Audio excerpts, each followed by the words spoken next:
there are 8 components. We call it GS, like General Studies.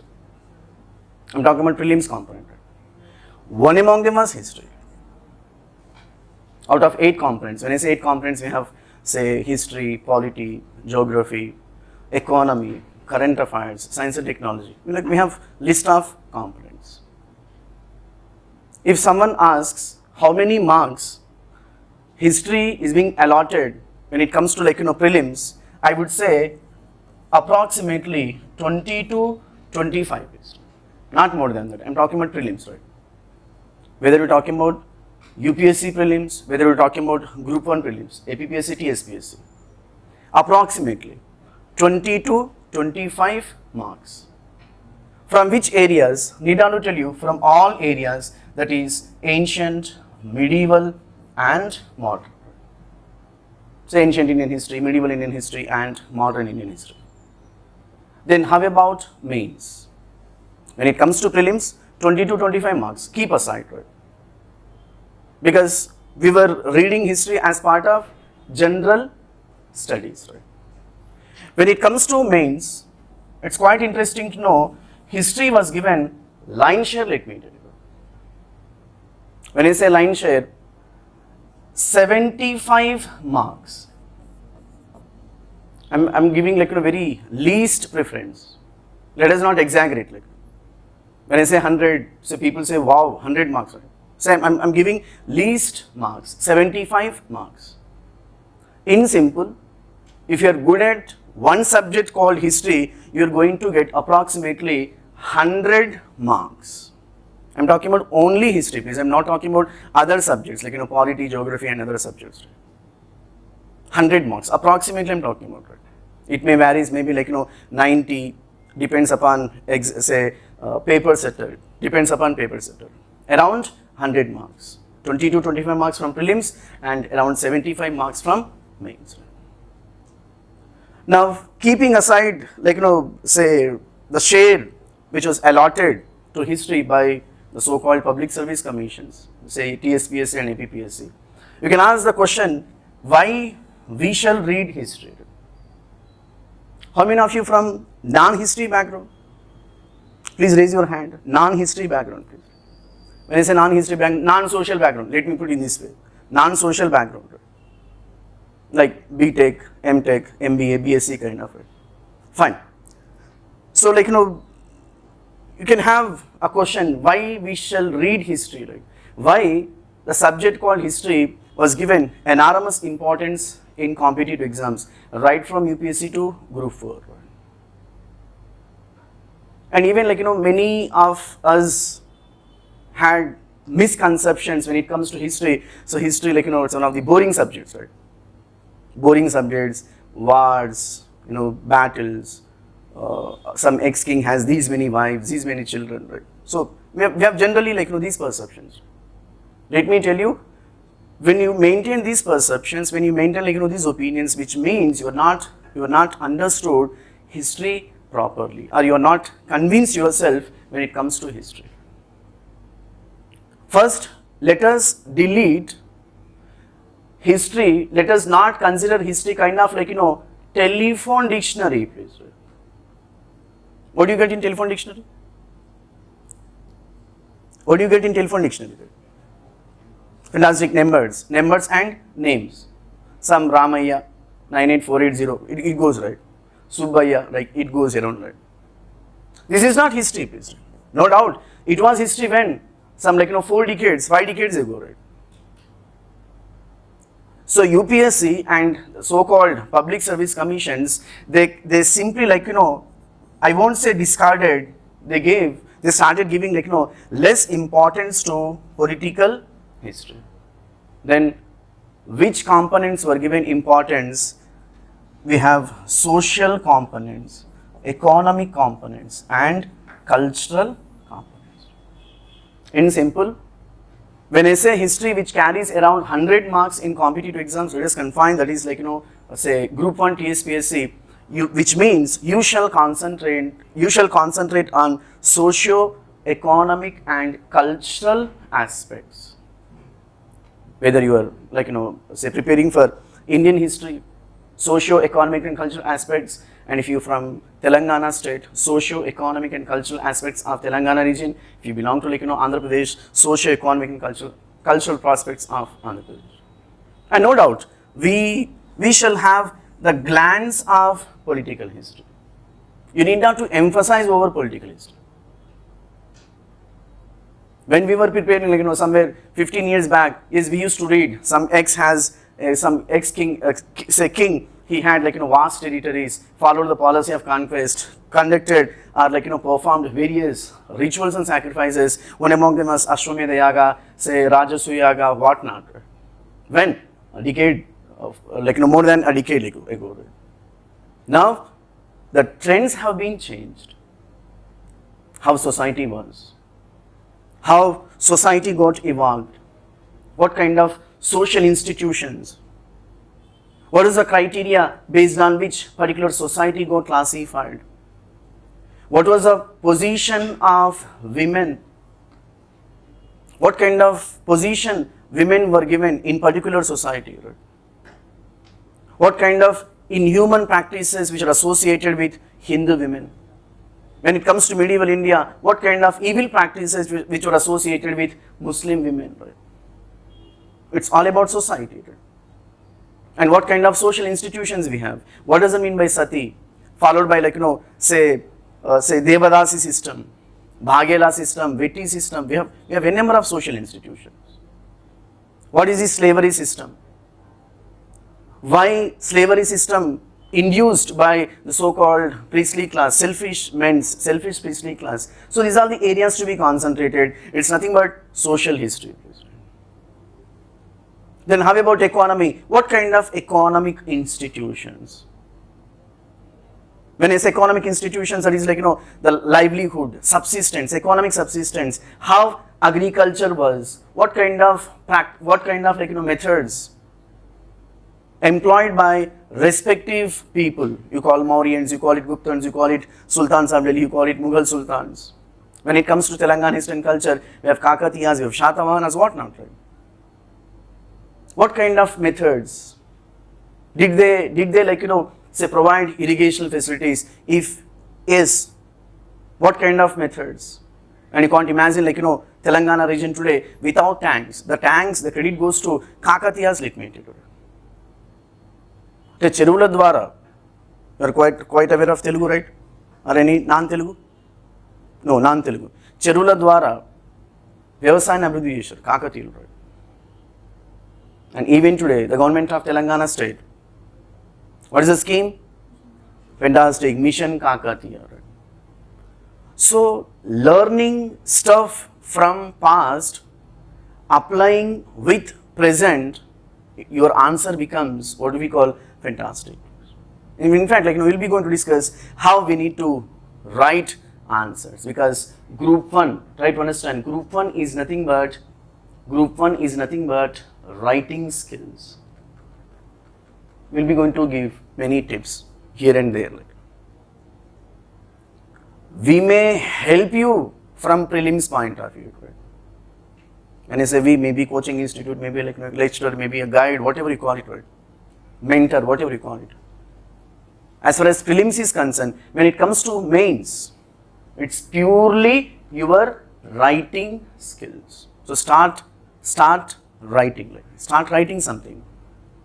Do you have habit of writing diary? If you don't have habit of writing diary, please do inculcate. Not from tomorrow, today itself. Start writing something what? Something you write daily 1 page you write. I got up this morning, morning by this time I got up and I went to there. You write something, right? What for? Writing skills. Because prelims can be clear, let me tell you. Right? So when you keep so-called tempo, so clearing prelims it doesn't make much sense when it comes to writing practice. Because for group 1, even we do come across competition from civil services, civil service students, please. ఒక్కొక్కరు ఇంటర్వ్యూకి వెళ్ళిన mains రాసిన మొత్తం వస్తారు. So the actual competitors for group 1 candidates, civil service aspirations. వాళ్ళతో competition, not like your colleagues group 1 who are preparing for group 1 so decades together. They're not at all competitors. Then who are competitors? Like those who hail from civil services. ఆ ఇండస్ట్రీలో ఉండి బాగా నలిగి interview దగ్గరికి వెళ్ళి ఒక మార్కులు miss అయ్యి ఇంకా చాలా చాలా ఉంటాయి. ఇంటర్వ్యూ రాక, మెయిన్స్ క్లియర్ కాక వీళ్ళందరూ కూడా ఇక్కడ పడతారు అనమాట. We prefer to call these people as wounded tigers. తెలుగులో ముద్దుగా దెబ్బతిన్న పులులు అంటాం. Tiger is different, wounded tiger is different. వాళ్ళు వేచి చూస్తారు అన్నమాట, వచ్చిందా దట్స్ ఇట్. మళ్ళీ వాళ్ళతో మనం కాంపిటీషన్ ఉండాలంటే obviously like we must be good at writing skills. When I say we must be good at writing skills, whatever you have thoughts, whatever you have answer, that must be presented in a neat manner. That's it. Writing skills అంటే అదేదో పైనుంచి ఎవరు రారు, మీరు ఏదైతే రాస్తున్నారో అది వేరే వాళ్ళకు అర్థమయ్యే విధంగా ఉండండి. That's it, as simple as it is. So social institutions, economic institutions and cultural institutions.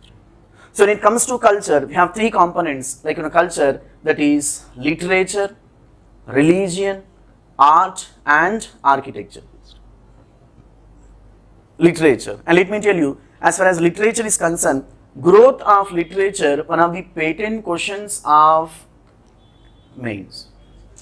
Growth of literature, it can be anything. What was cultural contributions of Kakatiyas? What was cultural contributions of Shatavahanas? When I say culture, keep in mind literature, religion, art forms and architectural forms. So what kind of religions? We need to talk about Buddhism, we need to talk about Jainism, followed by Ajivika religion, followed by Bhagavati religion when it comes to post-Mauryan age. When it comes to Guptan age, we have Hinduism. When it comes to medieval age, we have Islam. Religion, various religions. When it comes to Hinduism, we have Shaivism and Vaishnavism. Within Shaivism, we have subsects. You call it Vedic Shaivism. You call it Pashupata sect of Shaivism, Aghora sect, different sects. What kind of contributions made by these sects to Hindu religion? Apply the same towards Vaishnavism. In Vaishnavism, we have subsects, Sri Vaishnavism, Ramanuja's Vaishnavism, different subsects we have. Literature, Sanskrit literature, we'll be going to discuss. When it comes to Sanskrit literature, we have Vedic literature, which broadly divided into two categories, Shruti literature and Smriti literature. How Shruti literature differs with Smriti? What are the components which were there in Shruti category? We have Vedas, we have Aranyakas, we have Brahmanas, we have Upanishads. We have 4 components under Shruti category, right? When it comes to Smriti, again 4 components, totally 8 components. We call it Vedic literature, otherwise called as Sanskrit literature, because Vedic literature was composed in a language called Sanskrit, and which is being considered as sacred as far as Hindu religion is concerned. You can't imagine Hindu religion without Vedas, you can't imagine Vedas without Sanskrit. So we are going to discuss the growth of Sanskrit. Besides Sanskrit, we will be going to discuss Prakrit language, followed by Pali language. Prakrit. In fact, when you consider Sanskrit, it's it's an official language for some areas, and Sanskrit sacred language for some areas. When it comes to Pali and Prakrit, it's the languages of masses. Pali and Prakrit. Pali language, Prakrit language, we consider them as the languages of masses. Bulky sections of society spoken Prakrit and Pali language, and you can ask the question, then how about Sanskrit? Sanskrit always microscopic minorities, only group of people. When I say group of people, priestly class. When it comes to Hindu religion, priestly class, Brahmins. Sanskrit, otherwise called as Brahmanical language. And even today, let me tell you, even today, whenever like you happen to go to temples, ఆ పంతులు ఎవరైతే ఉన్నారో వాళ్ళు సంస్కృత్లో slogans చదువుతారు అన్నమాట. మనకు అర్థం కాదు, వాళ్ళకు కూడా అర్థమవుతుంది, మనకు తెలియదు అనమాట. మనం వెళ్తే మమాన్ పెడతారు. Sanskrit, microscopic minorities. Only a group of people do speak Sanskrit. Right from the beginning, let me tell you. Then what was the that language of masses, that is Prakrit and Pali. That is the reason Jainism emphasized over Prakrit language, Pali language. That is the reason Buddhism emphasized over Pali language and Prakrit language. Outcome, people rushed towards Prakrit and Pali, otherwise called as Jainism and Buddhism. That will be discussed as part of a chapter called Age of Enlightenment. So it was in 6th century BC. We have new religions born and brought up. Against whom? Against later Vedic religion. When I say later Vedic religion, against Sanskrit domination. That will be discussed under the tag called religions. Religion is one of the components of culture. Then how about art forms? When it comes to art forms, we will be going to discuss, that is 3 art forms: Gandhara school of art, Mathura school of art, and Amaravati school of art. Art, strictly speaking, art is a broader term, let me tell you. Art is a broader term which includes many components. One among them was sculpture, Shilpakala antam telugu, sculpture. One of the components of art. One among them was images or idols. We call it iconography. Images, idols. One among them was paintings. Chitralekhanamu antam telugu, paintings. So my point is, art is a broader term which includes various components. The first, keep aside the first component when it comes to images, because we had, it's an you call the image concept was given much importance when it comes to post-Mauryan age. We have 3 schools flourished in post-Mauryan age in northwestern India, that is Gandhara school of art, northwestern India, Gandhara school of art; North India, Mathura school of art; and Deccan and South India, Amaravati school of art. So why we were demarcating the so-called images or idols which were produced by post-Mauryan rulers in northwestern India, North India, and Deccan and South India, because these 3 styles have distinctive characters. And we will be going to discuss what are the fundamental differences between Gandhara school of art, Mathura school of art, and Amaravati school of art. So the images of Buddha were made in Gandhara school of art. How they differs with Mathura and Amaravati? And strictly speaking, for the first time in India, the concept called image worship, the concept called idolatry, Vigraharadhana antam telugu, the concept called idolatry introduced by Buddhism, especially Mahayana Buddhism. Mahayana Buddhism. I'll be going to speak say Buddhism experienced schism in 1st century AD. When I say Buddhism experienced schism, Buddhism divided into 2 halves, that is Hinayana Buddhism and Mahayana Buddhism. The fundamental differences between Hinayana Buddhism and Mahayana Buddhism: Mahayana Buddhists or Mahayana sect, you call it, Mahayana sect considers Buddha as God. Thereby they gave human form to Buddha and they made images of Buddha in different styles.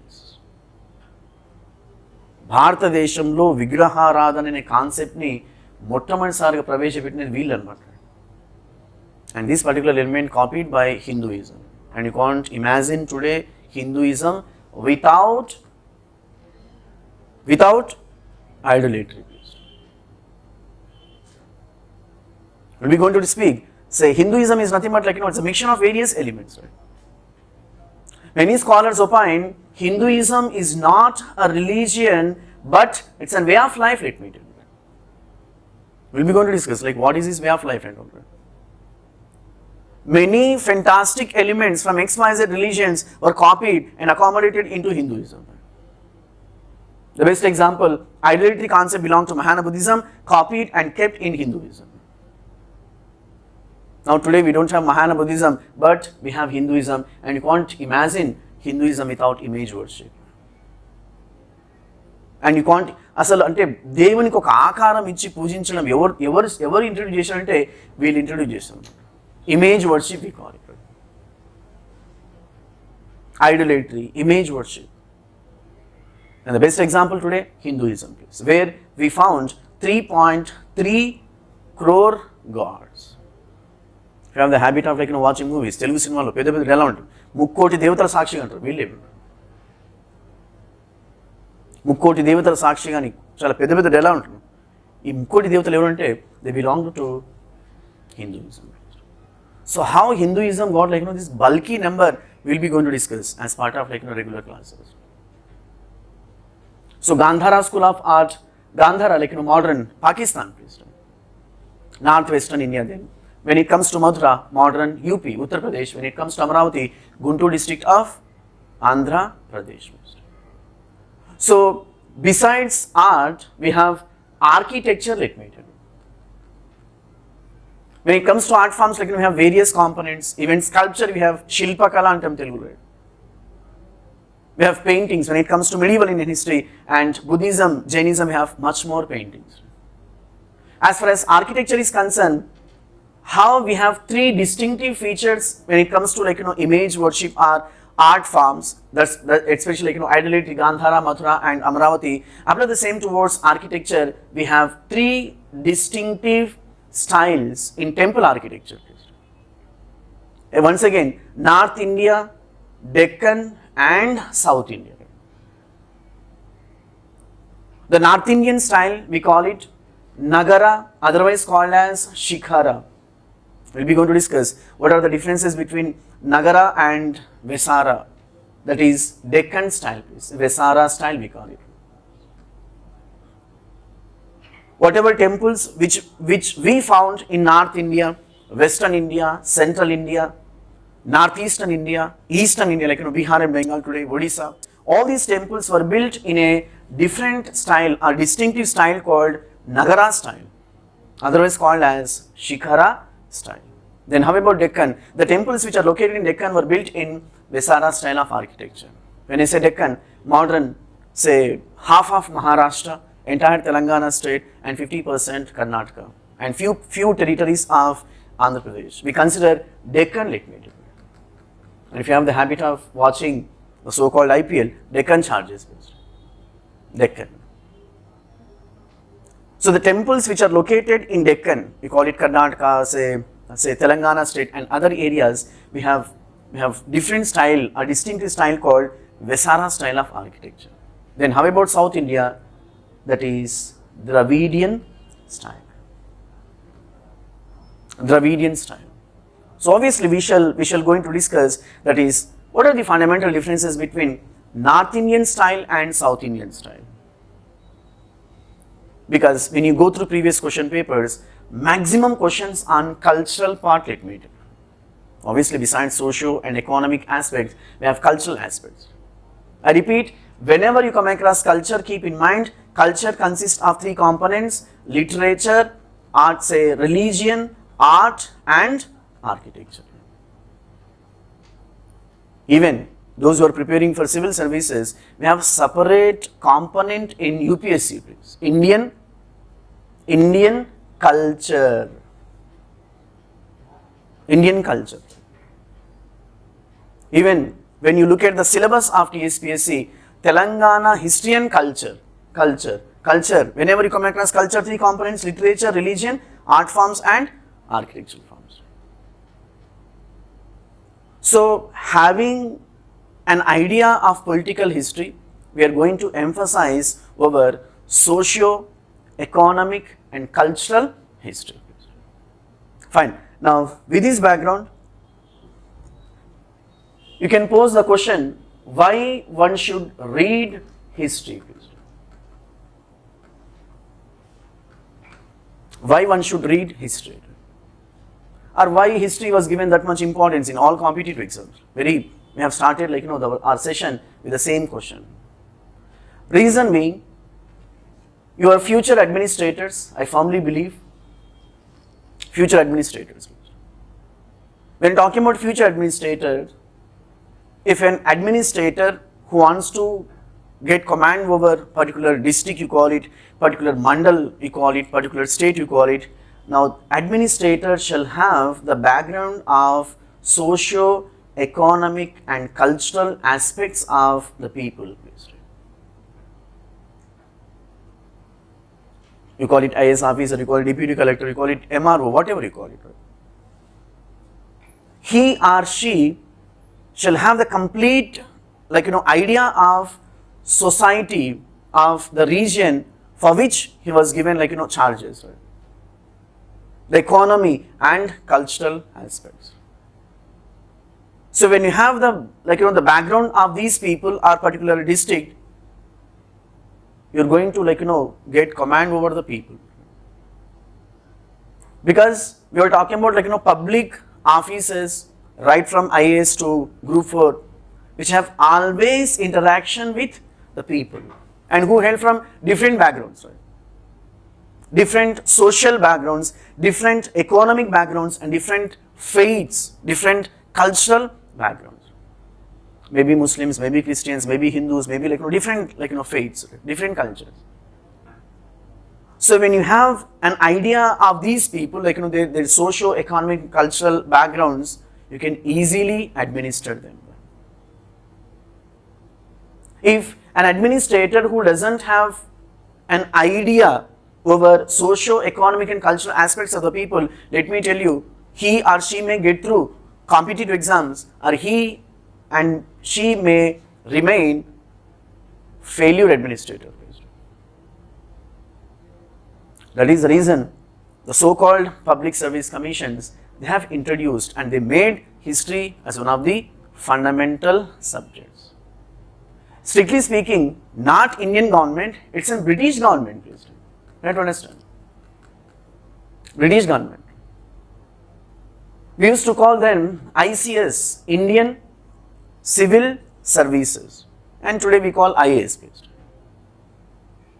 So ICS officers, they generally hail from England, and for them history is must. Because the English officers, they never had socio-economic and cultural aspects of Indians.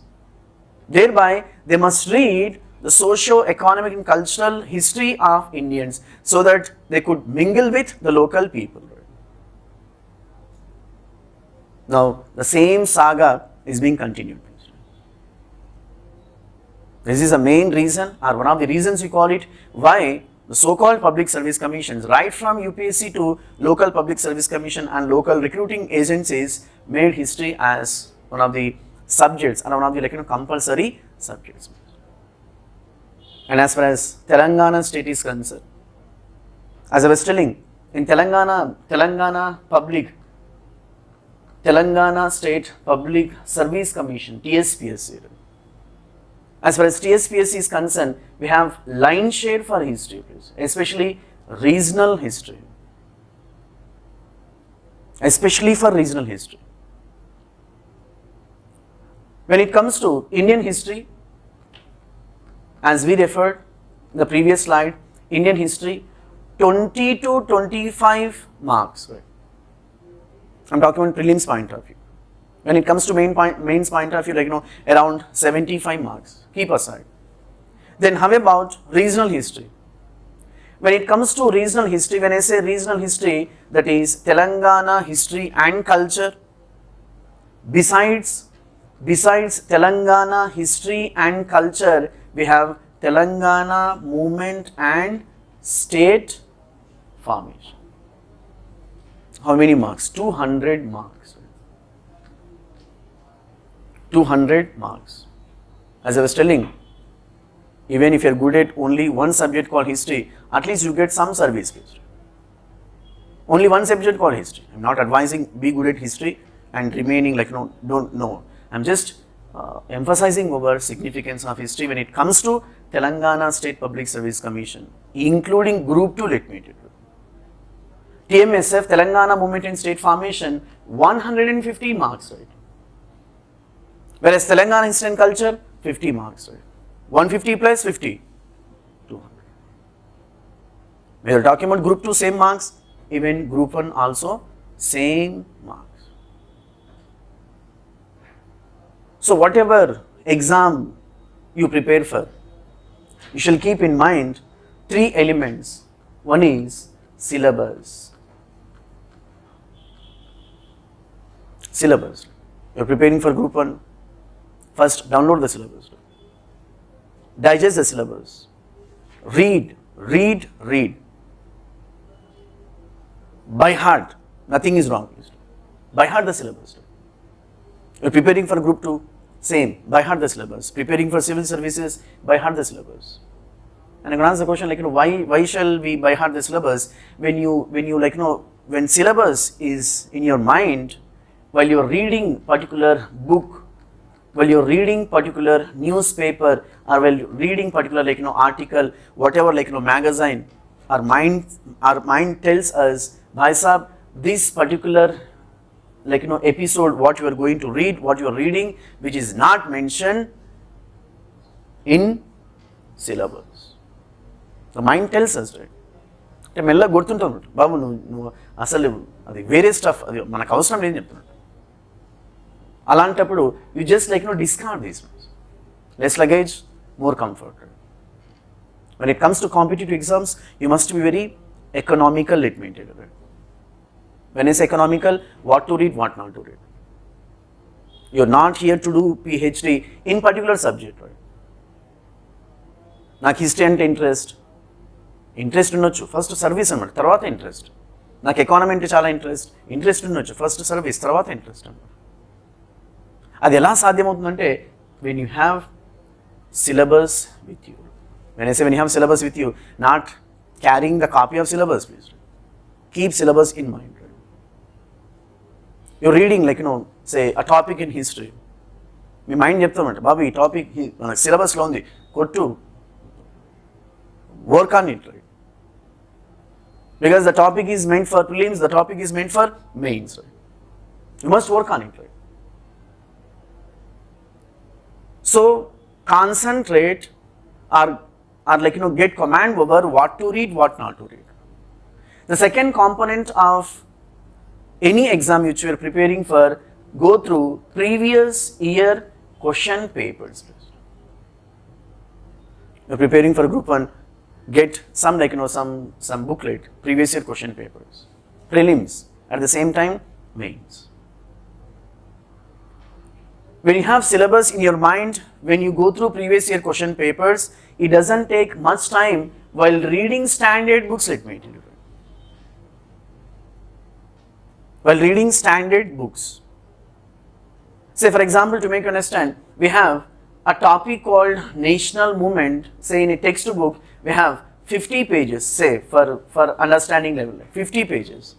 You need not to read from page 1 to last page, please. You need not to read, you need not to study from page 1 to last page. Syllabus, previous year question papers, how the questions were asked, what are the areas were concentrated, how the questions are being twisted.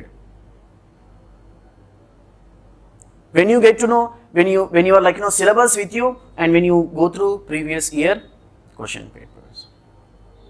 And the third element, take standard books, that's it. Right? Reference book you call it, standard books. May be prescribed by respective public service commissions.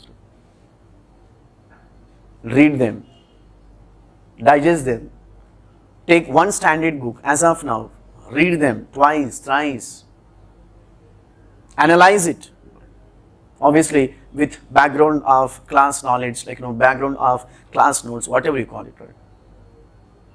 enough. Syllabus, previous year question papers and standard books. Right? So when you get command over these three elements, let me tell you, I'm not exaggerating, 50% of your preparation got completed. 50% of your preparation, let me tell you.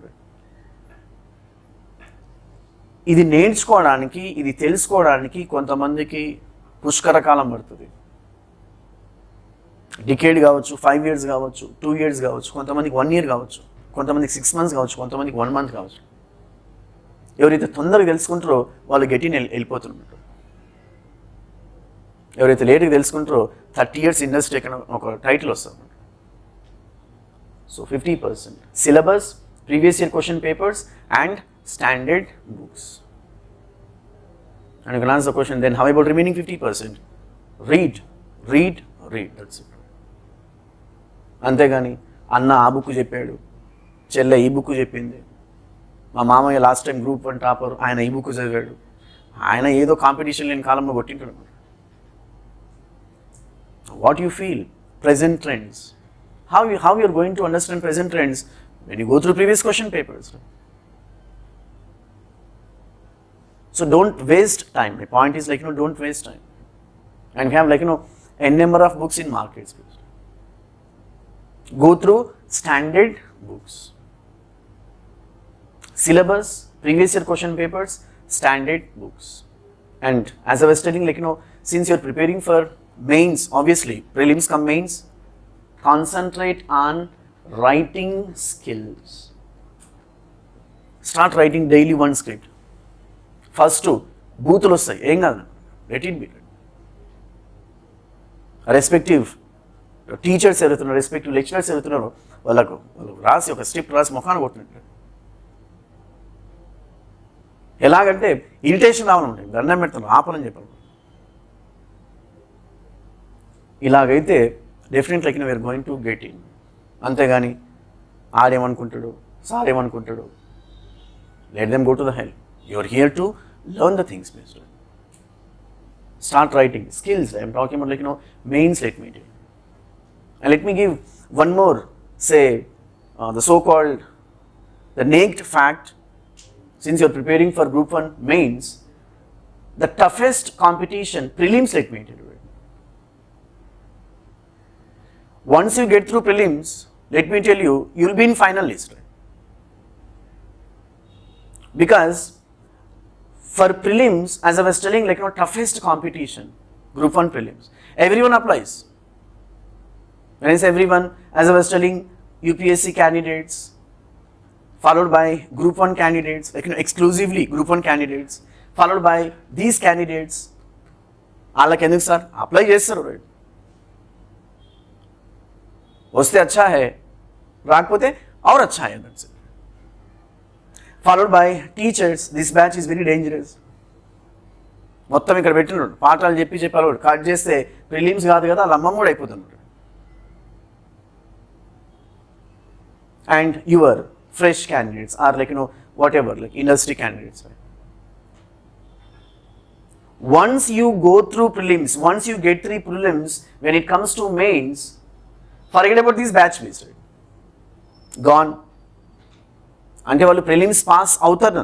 ఎందుకంటే we generally consider Group 2 is the mother of all competitive exams. Right? I'm just advising out of interest, just go through Group 2 syllabus. Group 1 syllabus కంటే 10 rates ఎక్కువ ఉంటుంది అనమాట, 10 times ఎక్కువ ఉంటుంది. So వీళ్ళు సముద్రంలో ఈదిన వాళ్ళు ఒక చిన్న పిల్లకాలం అనమాట. Group 1 యాడ్ పెట్టి కొట్టేస్తుంటారు. Then how about mains? Hands up. వీళ్ళంతా MCQs అనమాట, multiple choice questions. Right? Which of the following capital of Delhi, which of the capital of India? Option A Hyderabad, Bengaluru, Ashok Nagar, Delhi. Delhi అయిపోయింది అనమాట. Then how about mains? Gone. Hands up. Teachers, forget about mains. As I was telling, mains is nothing but writing skills. ఎవరు మిగిలారు? వీళ్ళు మిగిలారు అన్నమాట. Yes, wounded tigers. The actual competitors, UPSC aspirants. So my point is, make tireless efforts to get through prelims. Prelims అయిపోయింది అనుకోండి, 50% అయిపోయింది అనమాట. మిగతా 50% writing skills daily ఒకటి కాకుండా 2 రాసుకుంటూ కూర్చుంటారు. Obviously like you'll be going to get ample of time. నాలాంటోడు మీలాంటోడు కోర్టుకి వెళ్ళారంటే ఇంకా యాంపుల్ ఆఫ్ టైం వస్తుంది అనమాట. సంవత్సరం కావచ్చు, నెక్స్ట్ ఎలక్షన్స్ కావచ్చు. Not discouraging, like general fact. So target must be, at the same time, no doubt, your like your preparation must be like comprehensive in nature. When I say comprehensive, prelims, mains, and interview. And how prelims, mains, and interview, that will be discussed during classes. ఒక topic తీసుకున్నప్పుడు అది ప్రిలిమ్స్కి ఎలా చదవాలి, మెయిన్స్కి ఎలాగ answer రాయాలి, ఎలాగ express చేయాలి. Interview is nothing but like expressing this. So I prefer to call this process as comprehensive preparation. So concentrate on comprehensive preparation. First prelims చూద్దాం లేదు సార్, అది అయితే తర్వాత ఇది చూద్దాము. ఒకవేళ అది కూడా అయితే మళ్ళీ కోచింగ్ తీసుకుంటాం sir. No, your preparation should be comprehensive. Prelims, mains, and interview. Whatever subject you talk about, whether we are reading history, whether you are reading polity, you are reading like economy, current affairs, whatever subject you read, comprehensive, follow comprehensive approach, please. Right. So these are the like the stuff which we supposed to speak. Please. Any other queries as far as history is concerned, or any apprehensions you call it, or any misconceptions which you wanted to shatter in the class? So when it comes to say history, that is which we come across in competitive exams, especially in group 1. So let me pose again a question. Already I posed the question. All of you from TSPSC or anyone from APPSC? Everyone from TSPSC, right? Right, then fine. So I request you people, please go through syllabus. Please go through syllabus, download the syllabus, like go through. So tspsc.gov.in, you will get the syllabus based. When it comes to history, the syllabus, we have totally almost 20 chapters we are going to discuss. I am talking about Indian history. Once we are done with Indian history, we will be going to start Telangana history and culture, and if time permits, movement and state formation. Keep us on. So chapterization, when it comes to chapterization, so look at the board. We have 3 components in history: ancient, medieval, and modern history.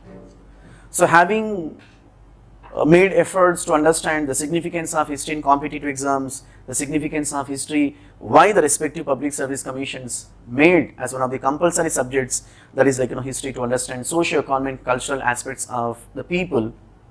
In history we have 3 components: ancient, medieval, and modern. And you can ask the question, what is the criteria based on which the entire history broadly classified into 3? That is based on feudalism. తెలుగులో ముద్దుగా భూస్వామ్య వ్యవస్థ అంటాం. Based on feudalism.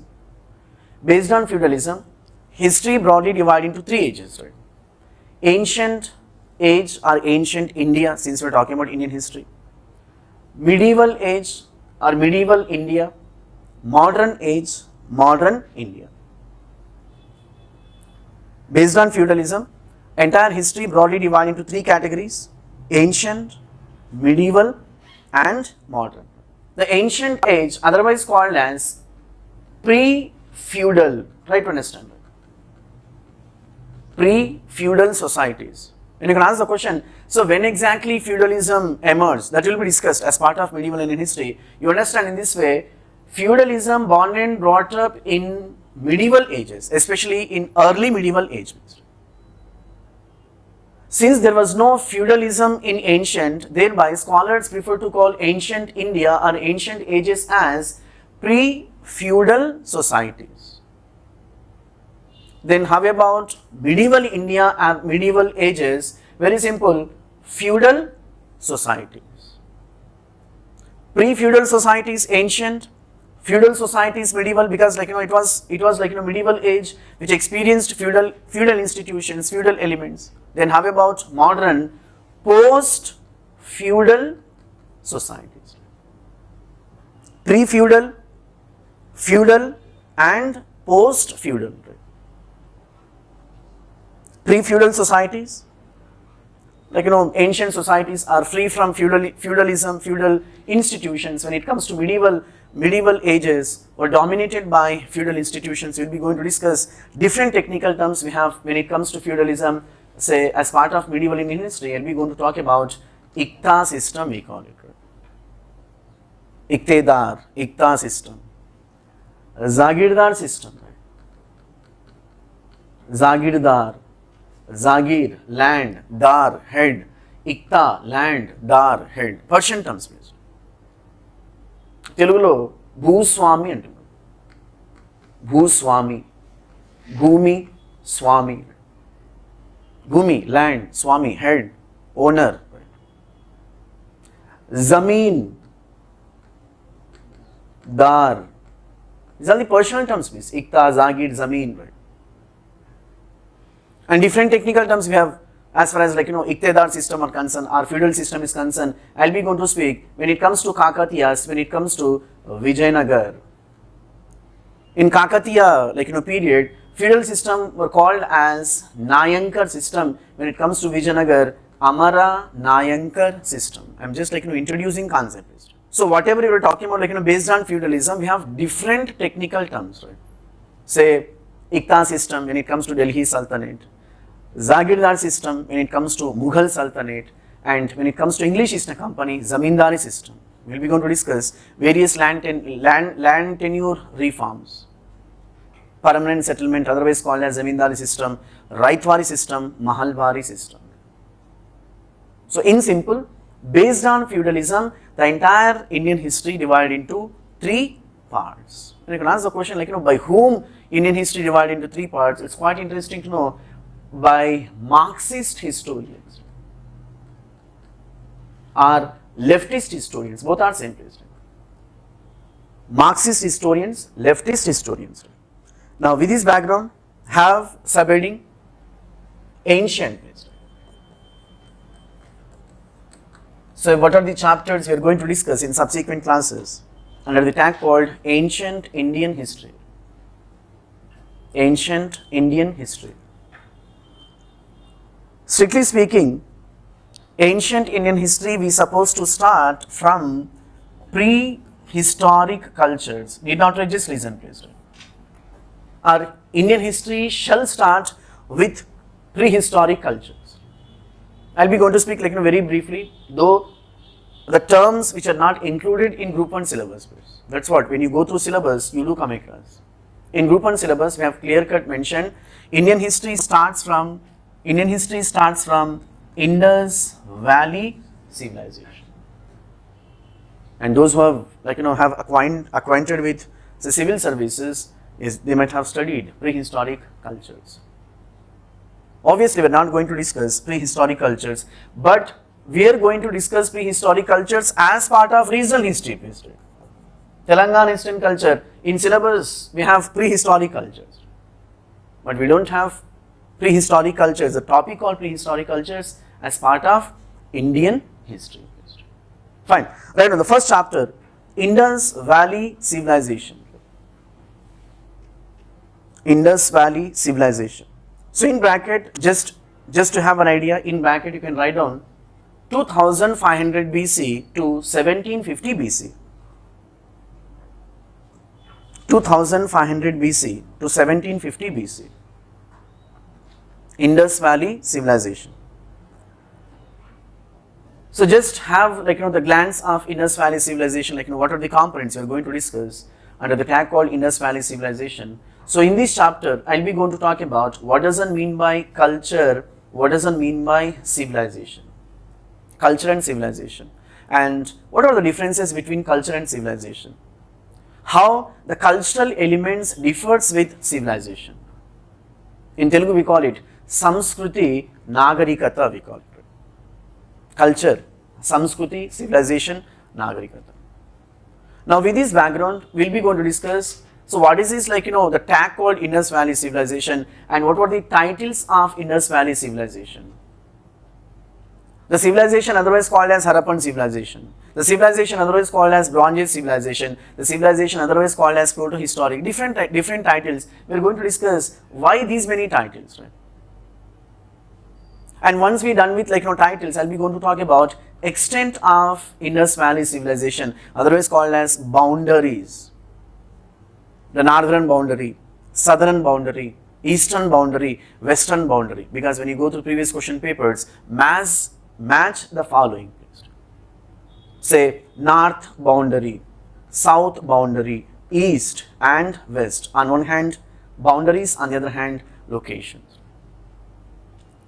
So when you are going to inculcate some sort of interest towards subjects, when you follow the three elements as I mentioned, that is syllabus, previous year question papers and standard books.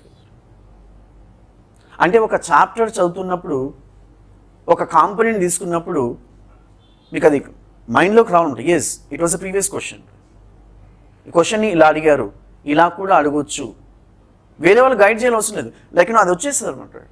So start working on it. ఎప్పుడు వస్తుంది? Syllabus, previous year question papers. ఏదైనా unnecessary topic చెప్తున్నాం అనుకుందాం, let us say again మీ mind చెప్తున్నాడు, బాబు ఈ topic లేదు, light తీసుకుని message చేసుకుంటే కూర్చొని చెప్తున్నాడు, లేదు ఈ టాపిక్ ఉంది, మొత్తం బంద్ చేయండి, just listen kind of. That's what I prefer to call what to read, what not to read. So as part of Indus Valley civilization, we'll be going to discuss the various aspects, that is important sites of civilization. We call it Harappa, Mohenjo-daro, Chanhu-daro, Lothal, Kalibangan, different important sites, and what were the the significant events which are associated with these sites, and followed by important events like town planning structure. What are the features of town planning structure?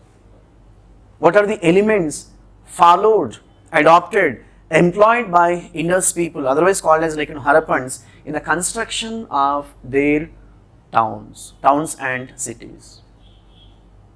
Fantastic elements followed by these people.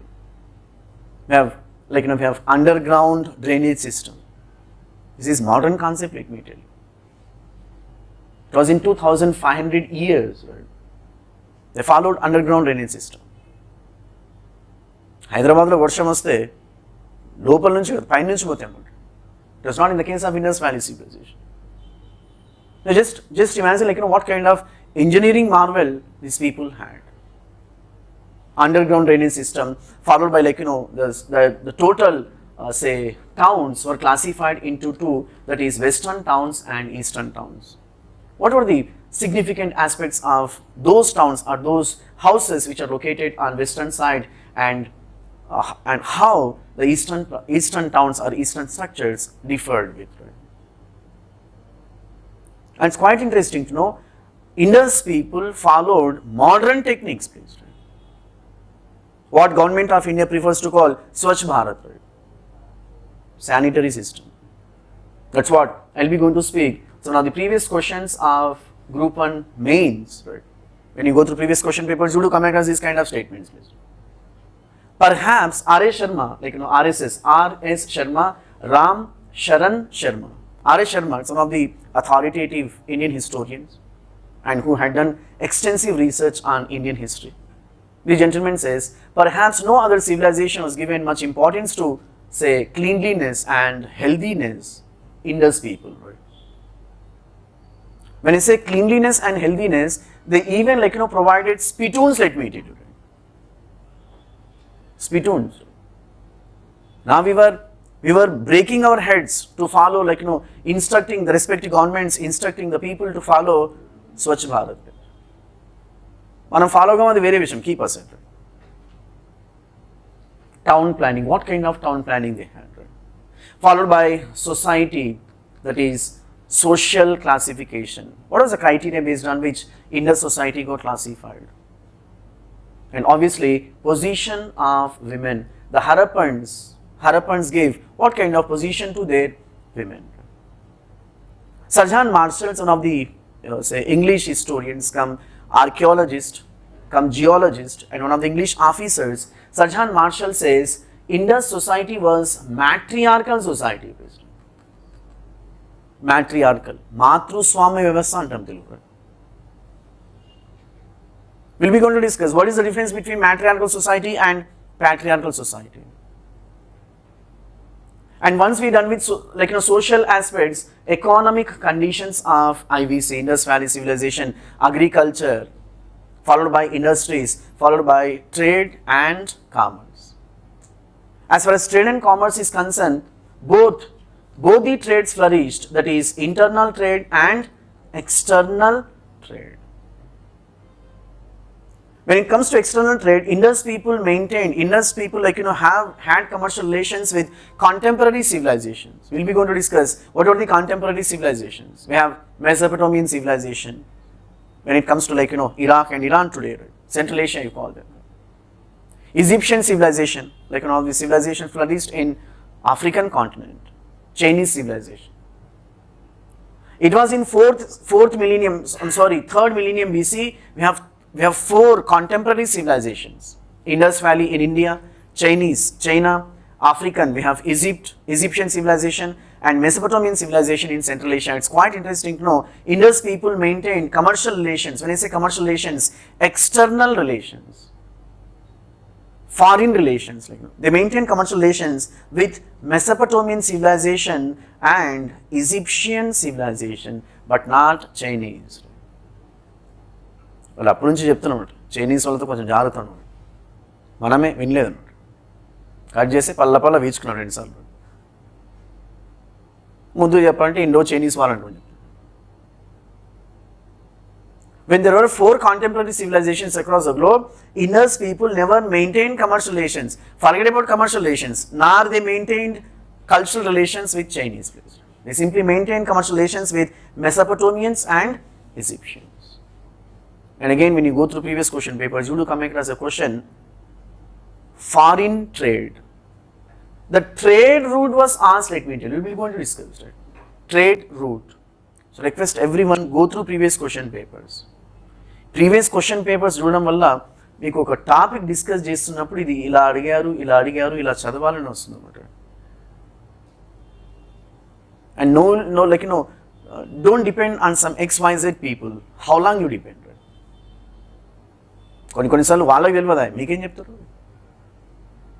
And keep in mind, half knowledge is always danger. Let me tell you, మనకు తెలిసిందే వేరే వాళ్ళకి చెప్పాలి. మనకు తెలుసని మనకు తెలుసుకొని, మనకు తెలియకపోయినా మనకు తెలుసని వేరే వాళ్ళని గైడ్ చేస్తే ఫర్గెట్ అబౌట్ అవర్ సెల్స్, వాళ్ళు కూడా పోతారు అన్నమాట. ఎందుకంటే that is Indian nature, that is another story. Keep us. వేరే వాళ్ళు బాగుపడితే మనం అసలు చూడలేము, వీ కాంట్ డైజెస్ట్ ఇట్. మనం ఫెయిల్ అయినా పర్లేదు, మనకు సర్వీస్ రాకపోయినా పర్లేదు, వాళ్ళకు కూడా రావద్దు అన్నమాట. అది 3 Idiotsలో చెప్తున్నాడు. Might have watched 3 Idiots, one of the best movies. Actual friendship ఎప్పుడు గుర్తొస్తుందంటే, మనకు తక్కువ మార్క్స్ వచ్చినప్పుడు, మన ఫ్రెండ్కి ఎక్కువ మార్క్స్ వచ్చినప్పుడు అప్పుడు గుర్తొస్తుంది. మనకు ఎక్కువ మార్క్స్ వచ్చినప్పుడు మన ఫ్రెండ్కి తక్కువ మార్క్స్ వచ్చినప్పుడు అవన్నీ మామూలే కదా, సహజం అని చెప్తున్నాం. అదే మన ఫ్రెండ్కి ఎక్కువ మార్క్స్ వచ్చాయనుకోండి, అప్పుడు లోపల ఏవేవే జరుగుతుంటాయి అనమాట. Indian mentality, whatever you call it, keep aside. Fine. So these are the components we're going to discuss under the track called Indus Valley Civilization. Besides, we're going to discuss religious conditions of IVC. What kind of faith, what kind of religious customs, traditions followed by Indus people, and how archaeologists projected to us, and finally decline and downfall of civilization. How civilization got eclipsed by 1750 BC. I'll be going to speak. So what does it mean by BC and what does it mean by AD? So this is the summary of first chapter, that is Indus Valley Civilization. Second chapter, Vedic Civilization. Vedic Civilization.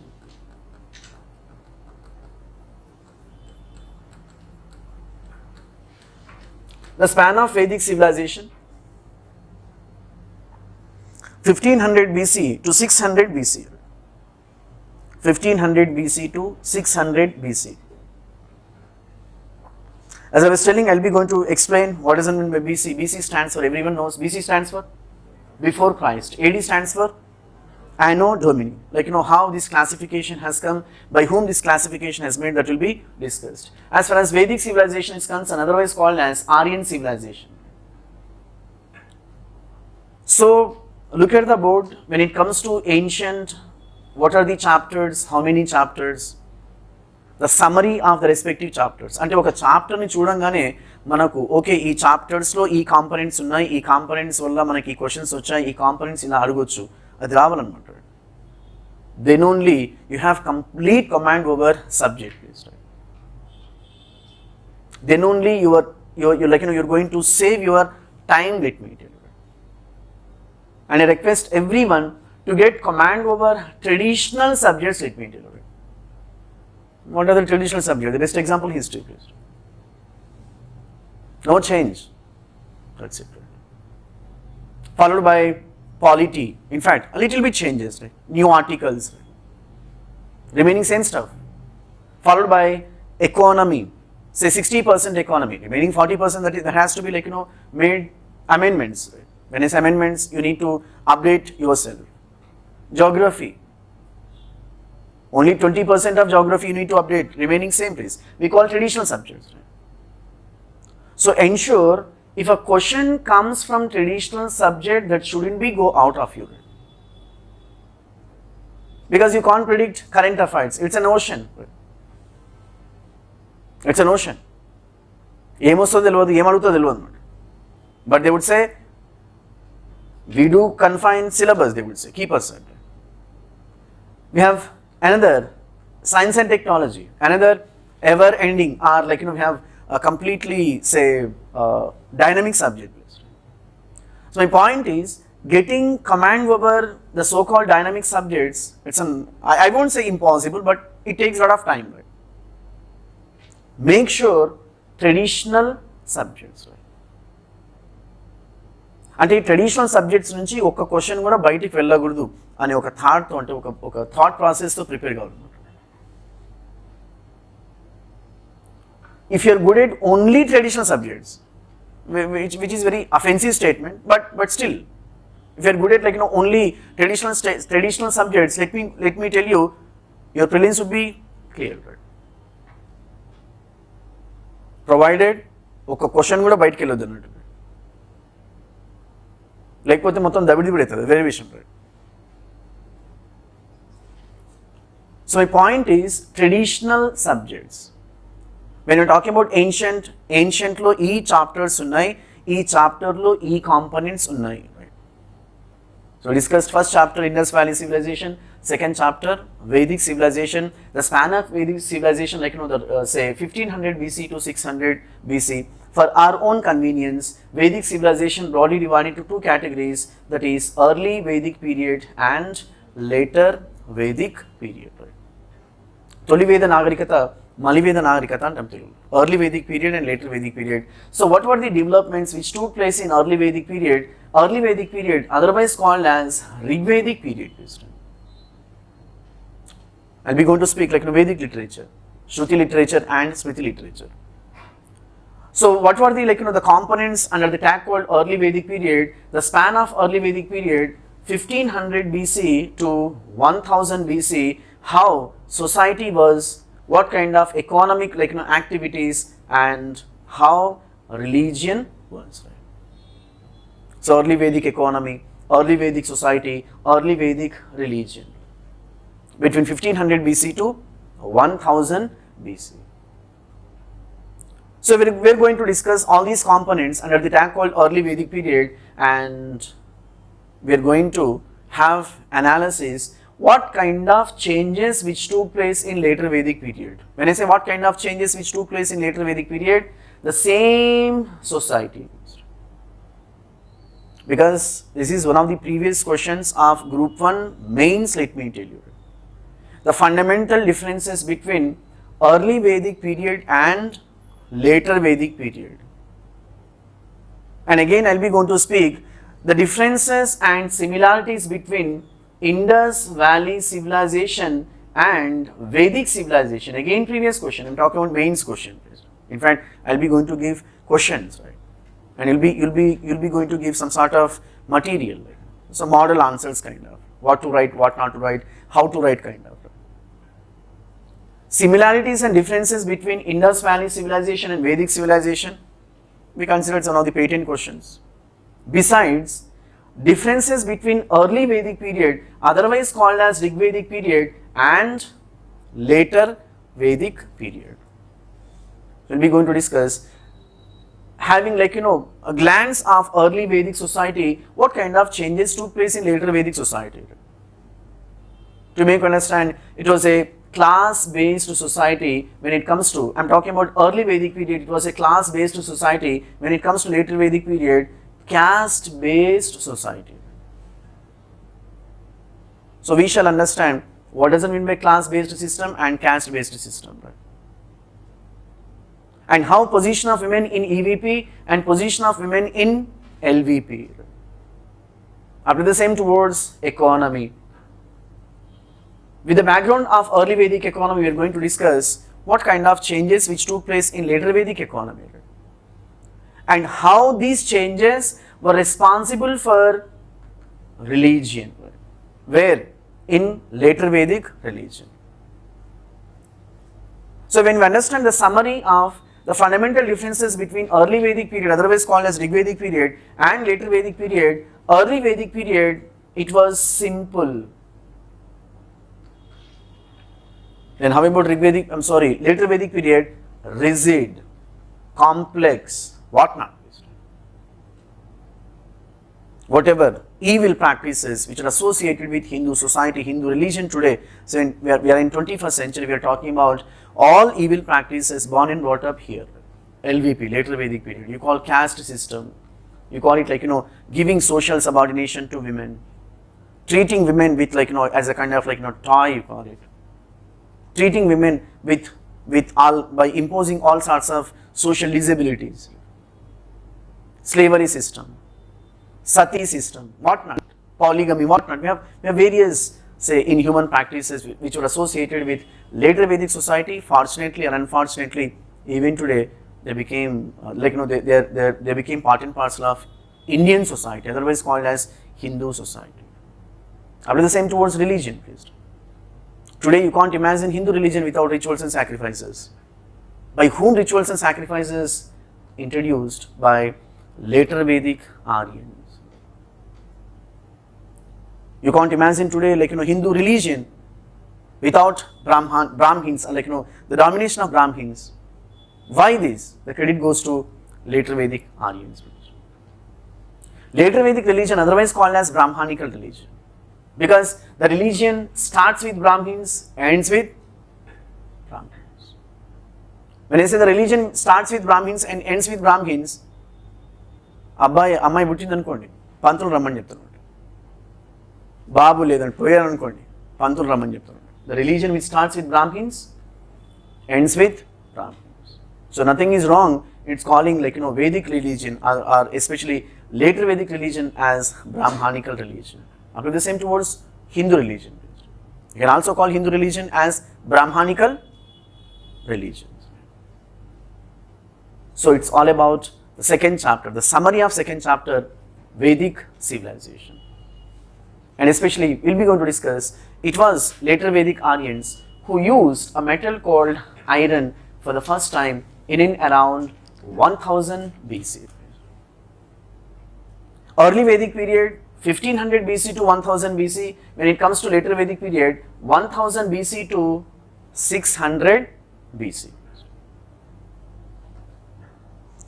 Next chapter, the third chapter you call it, Pre-Mauryan Age.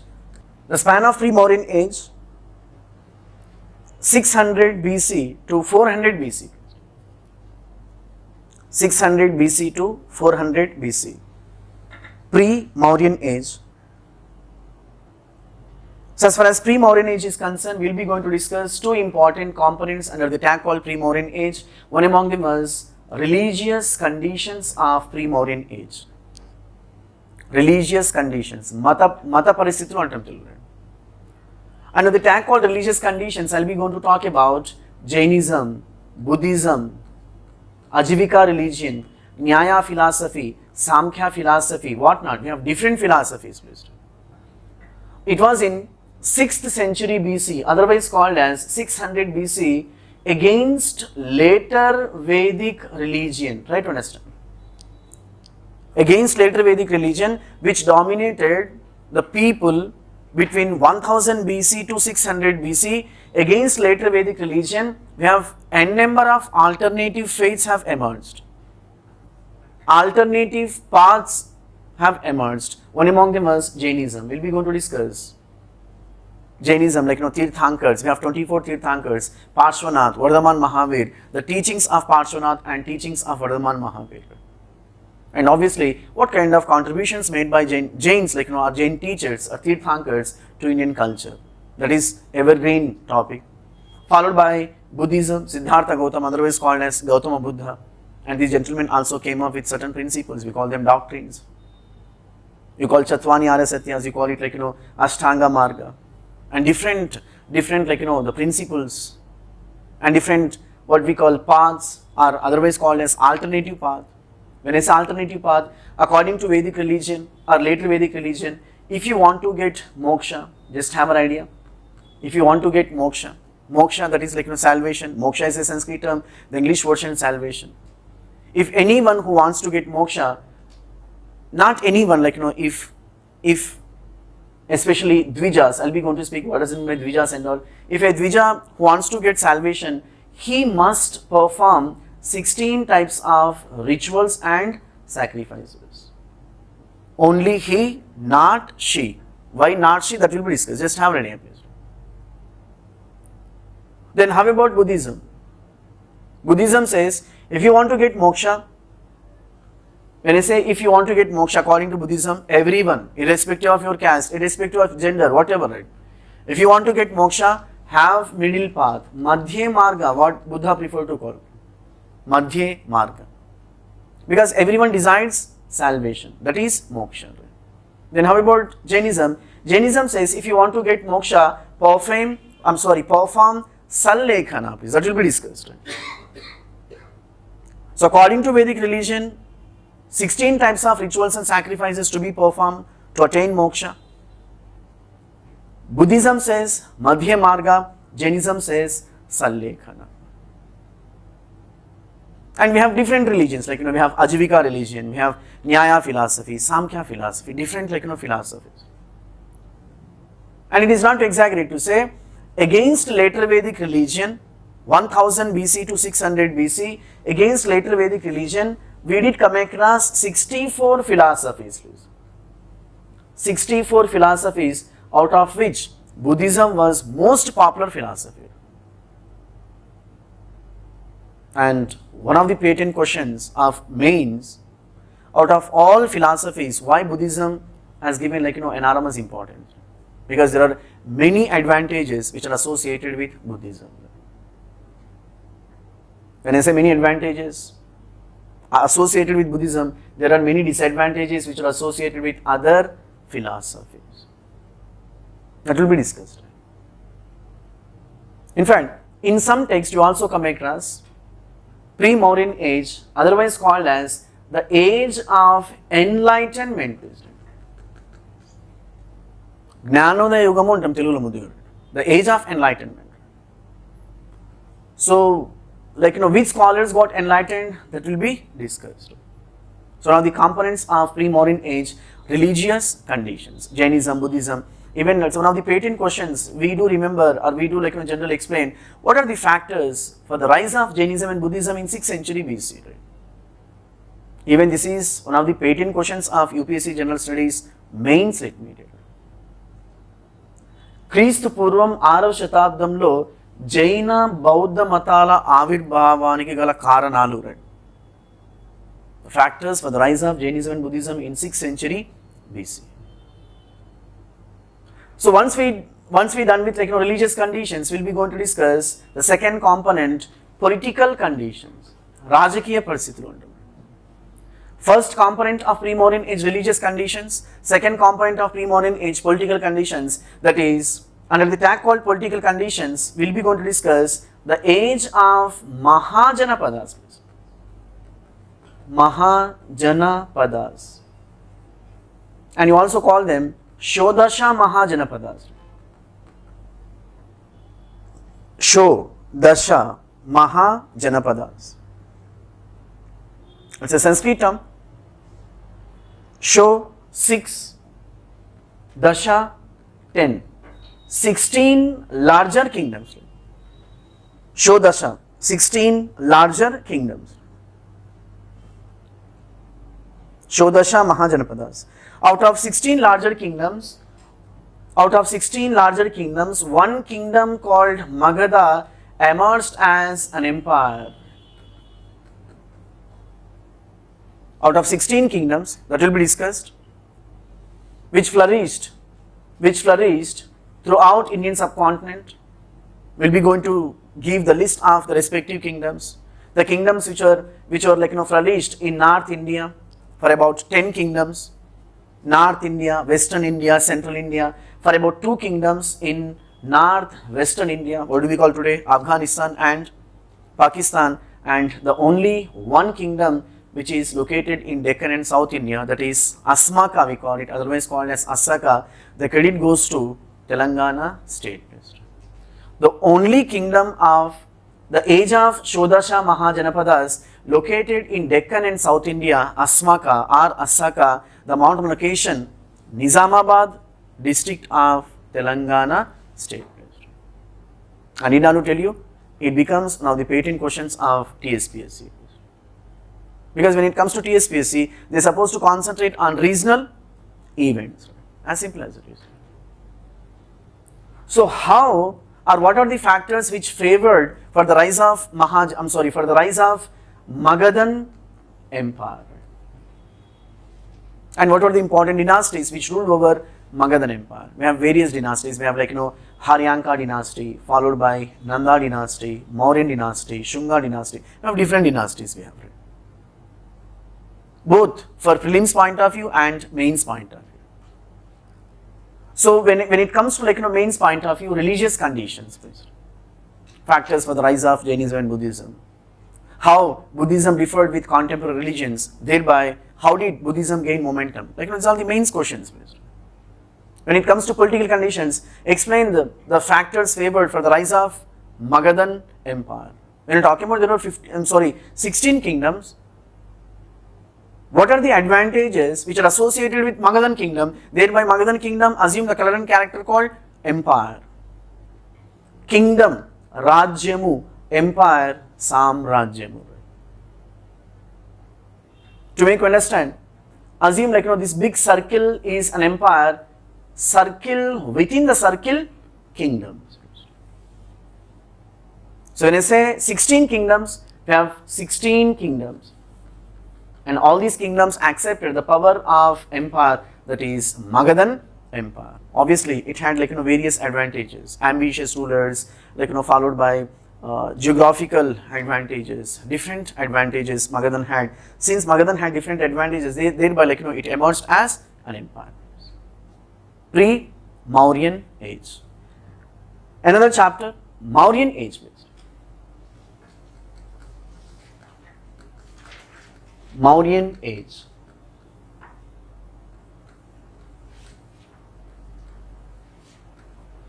The span of Mauryan Age, 400 BC to 200 BC.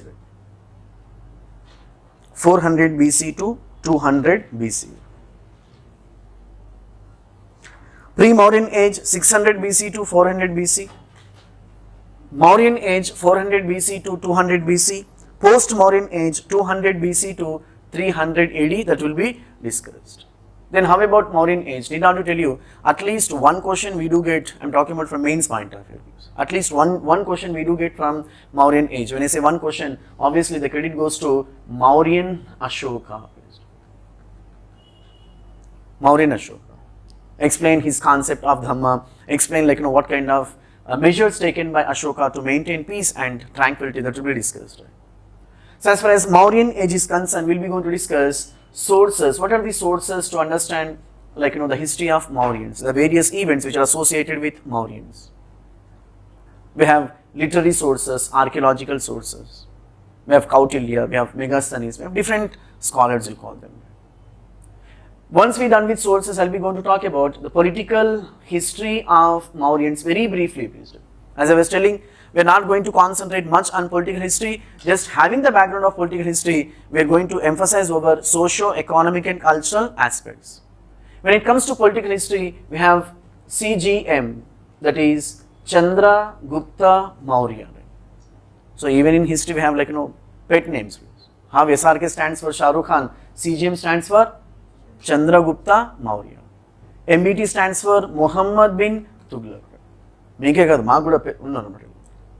CGM, Chandragupta Maurya, followed by Bindusara, followed by Mauryan Ashoka. And we have some XYZ rulers, extremely important. So we are going to emphasize on Chandragupta Maurya, Bindusara and Mauryan Ashoka. And the last ruler, that's it. Political history got completed.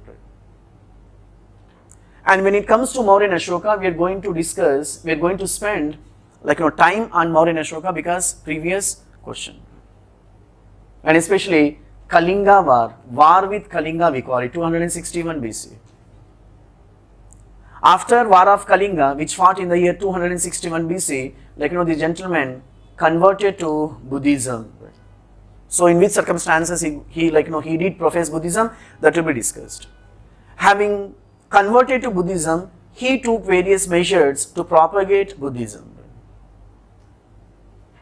What kind of measures taken by Ashoka to propagate Buddhism? And Buddhism, it is not exactly to say, because of the efforts of Mauryan Ashoka, because of the efforts of Mauryan Ashoka, Buddhism crossed the borders of Indian subcontinent.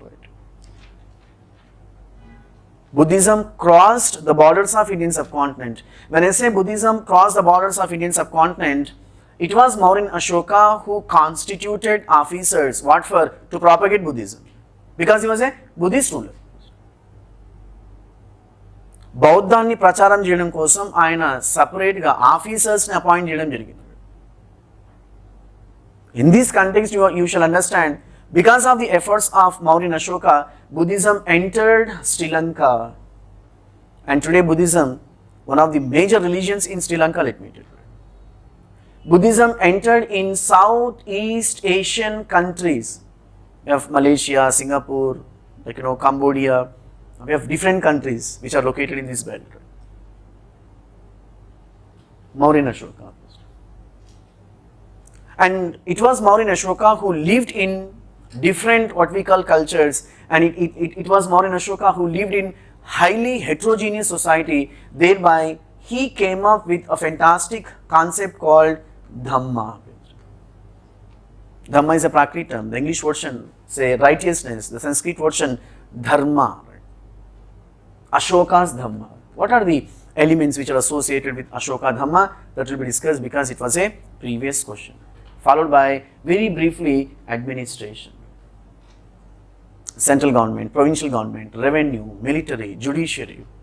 Followed by general conditions, social conditions, economic conditions and cultural conditions. When it comes to cultural conditions, we are going to spend a little bit time on culture, that is Mauryan art. Because one of the components of culture, art. One of the components of culture, literature, that will like discussed as part of sources. One of the components of culture, religion, Buddhism. Chandragupta Maurya was a Jain. His son Bindusara was Ajivika religion. When it comes to his son, when I say his son, Bindusara's son Ashoka, Buddhist. Extremely tolerant. So this is all this stuff we are going to discuss under the tag called Mauryan Age or Mauryan Empire. Another chapter, Post-Mauryan Age.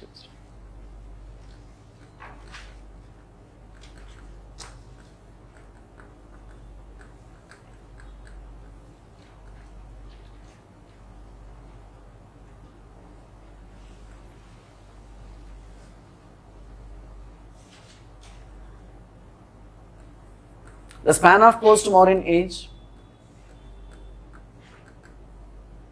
200 BC to 300 AD. 200 BC to 300 AD.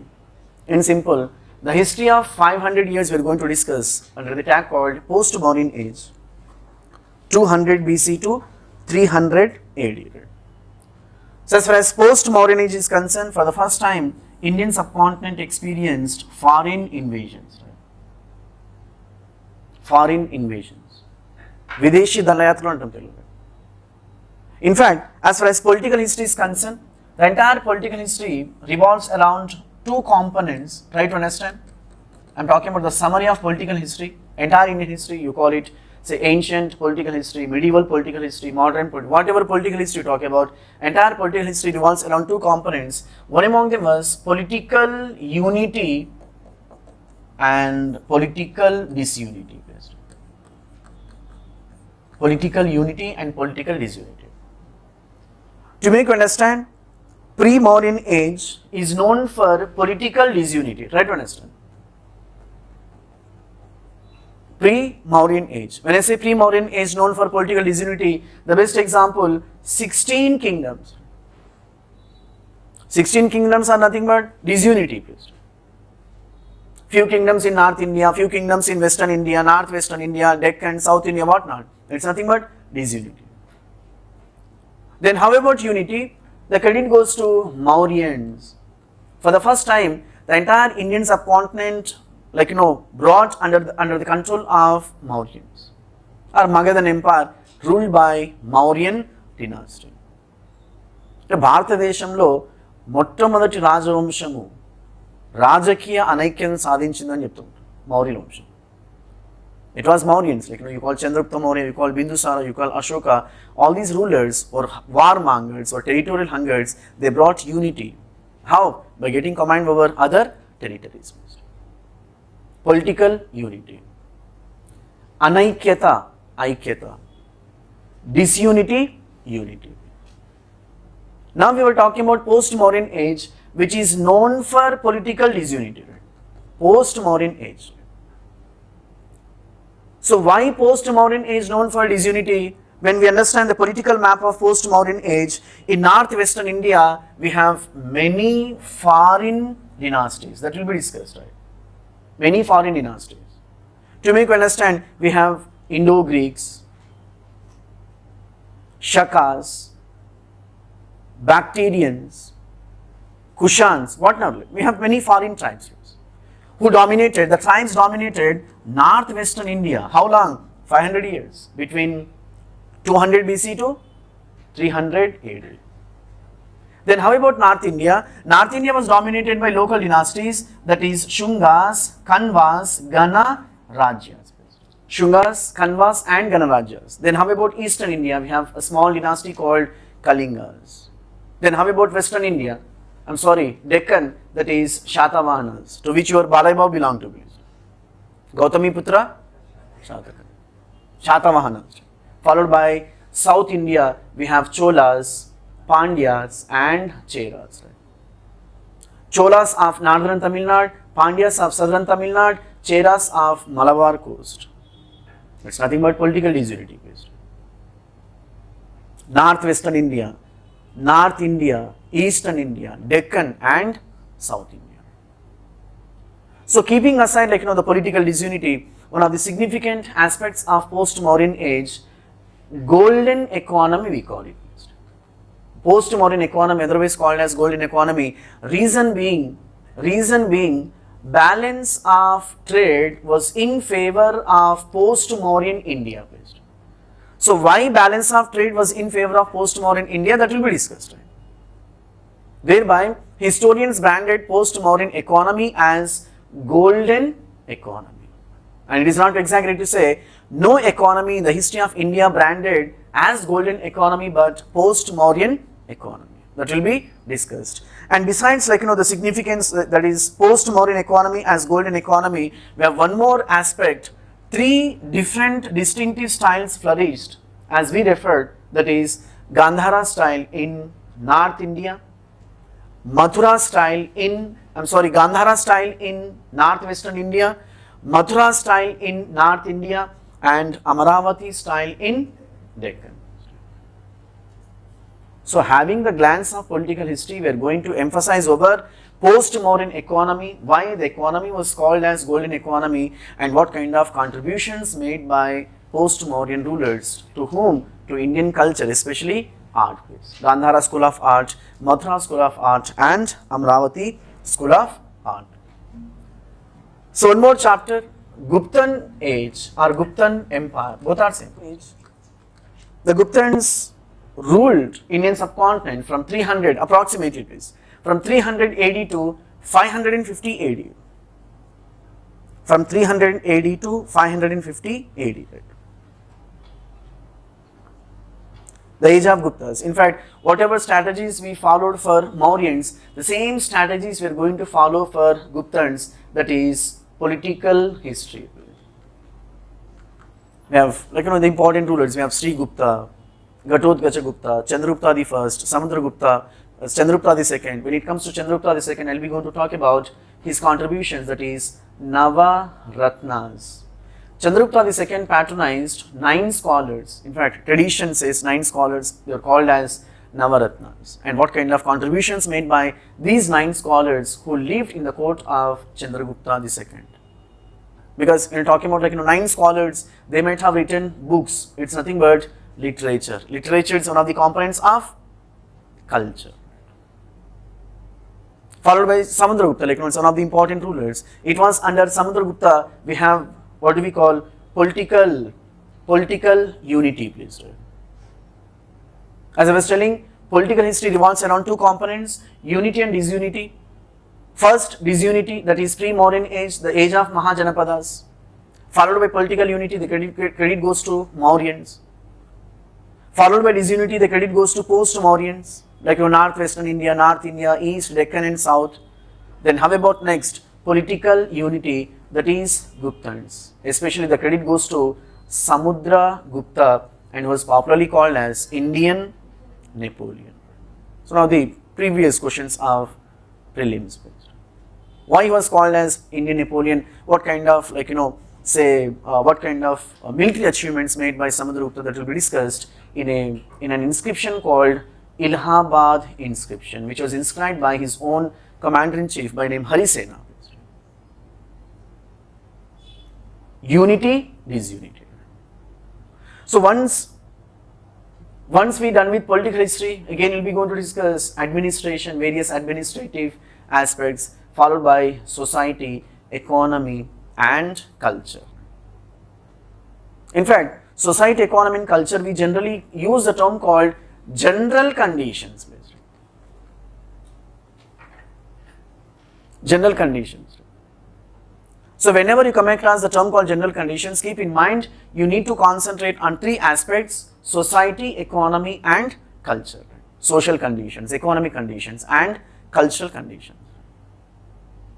And as far as cultural conditions are concerned, in fact, social conditions are concerned, besides society classification, we have one of the inhuman systems of Indian society which born and brought up in Guptan age, that is Deva-Dasi system, that will be discussed.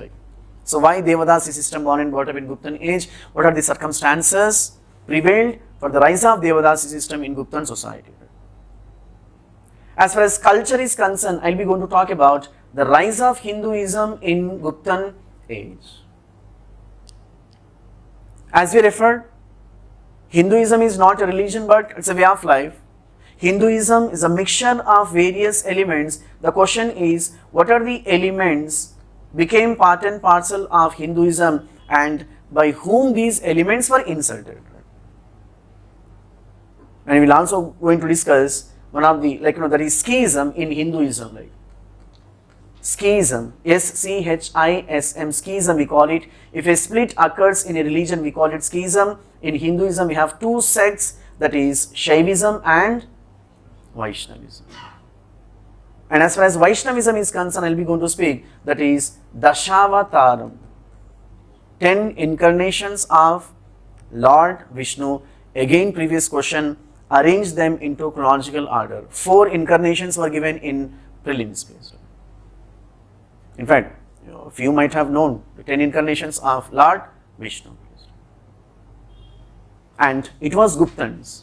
Another Another, the component of culture, it was Guptans who were responsible for introducing not a typical style in North Indian temples, that is Nagara style, otherwise called as Shikhara style. Whatever style even today North Indians follow in the construction of temples, that is Nagara, the credit goes to Guptans. Let me tell you. Guptans were responsible for introducing a distinctive style called Nagara, which had been practiced by many subsequent rulers, many subsequent dynasties. Guptan Age. And last chapter, post-Guptan Age. Last chapter of ancient Indian history.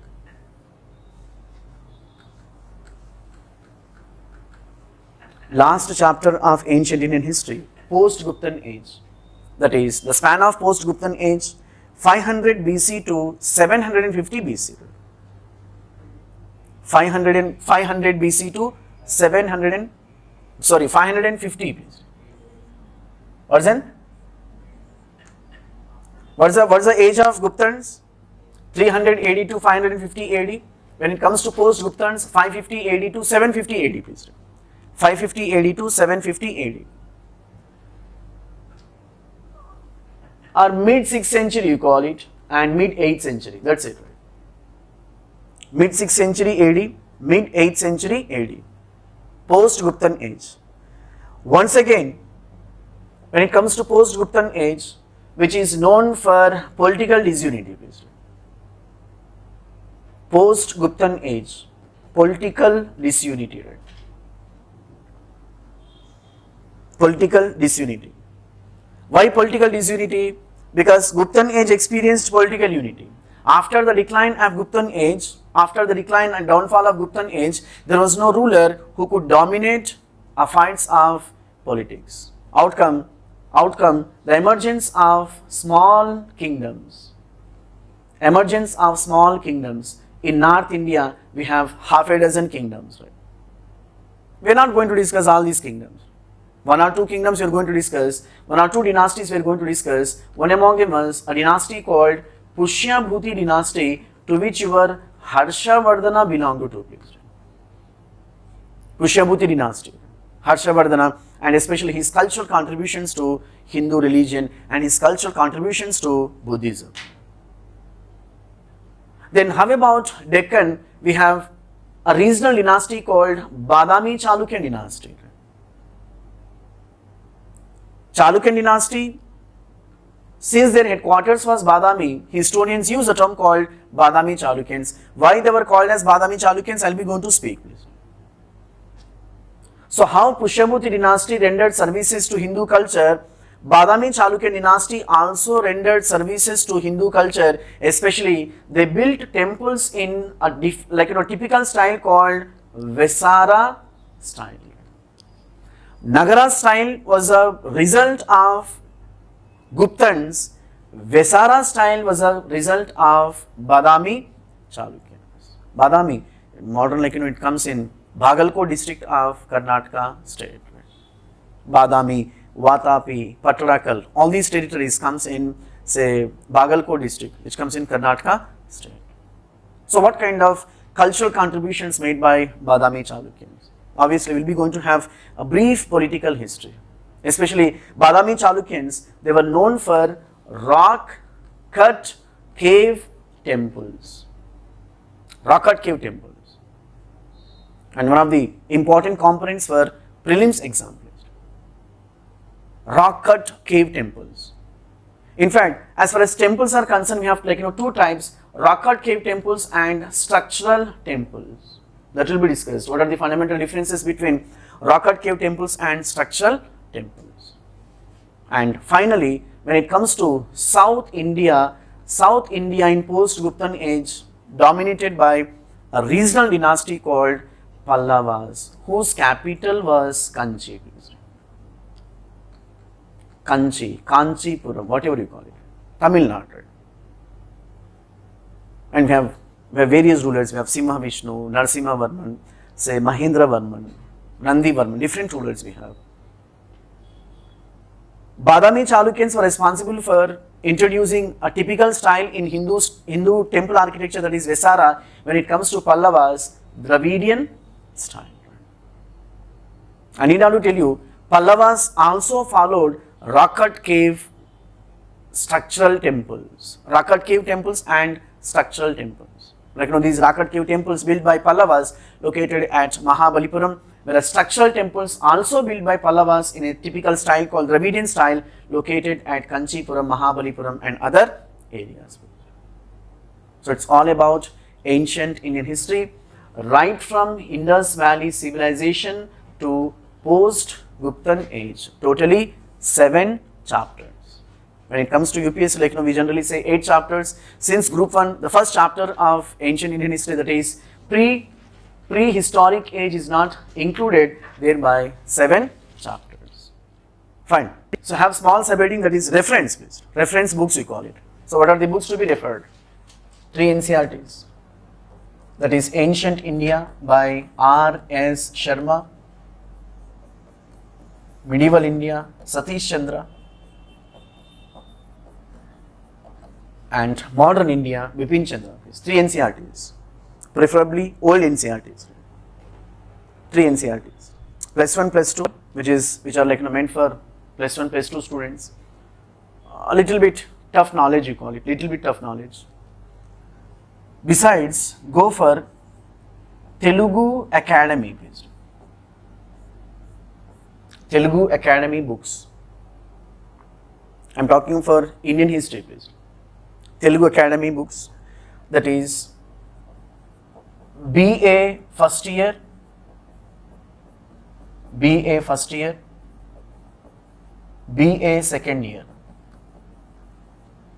BA first year Indian history, which consists ancient Indian history and 50% of medieval Indian history. BA second year, remaining 50% of medieval Indian history and entire modern Indian history. Degree standard based. Obviously, which serves your prelims and little bit mains. Right? So besides NCRTs, we have Telugu Academy. Next, another Ambedkar Open University, BA. Ambedkar Open University, BA, textbook, right? Ambedkar Open University, BA textbook for mains based, right? For mains, because you get analysis in Ambedkar, Dr. B.R. Ambedkar Open University book, please, analysis. And as of now, take either Telugu Academy books, as of now I am talking about, or NCRTs. Don't take all books, right? By Mr. So as of now, take 1 or 2 books, read 10 to 15 minutes, attend the class. Say for example, tomorrow we will be going to discuss Indus Valley Civilization. Just go through Indus Valley Civilization. What is this Indus Valley Civilization? So when you read, when you go through the topic, you will get some idea. With that idea, attend the class, write down the important points. Again, back to your rooms, once again read this. It should be continuous process. So with this, we'll have a pause. We'll continue the next class. Thank you.